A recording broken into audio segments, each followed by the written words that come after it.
Is your Spectrum cable box not turning on? Don't worry, it's a common issue, and often the fix is simple. Let's start with the power cord and outlet. First, visually inspect the power cord. Look for any fraying, bends, or damage.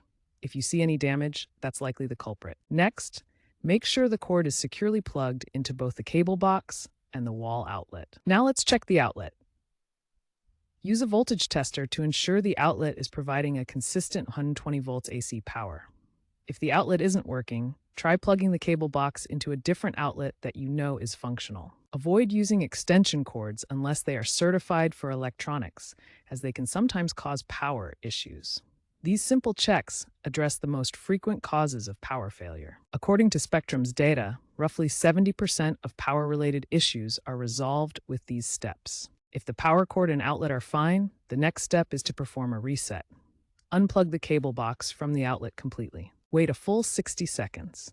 This allows the capacitors to discharge and resets the internal circuit board. Then, plug the cable box back into the outlet. This reset procedure resolves many software glitches that can prevent the box from powering on. For newer models, you might also try holding the power button for 10 to 15 seconds before unplugging.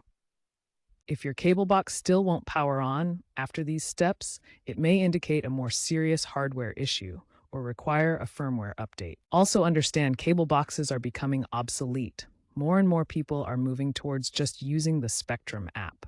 In the future, there will be no need for them at all.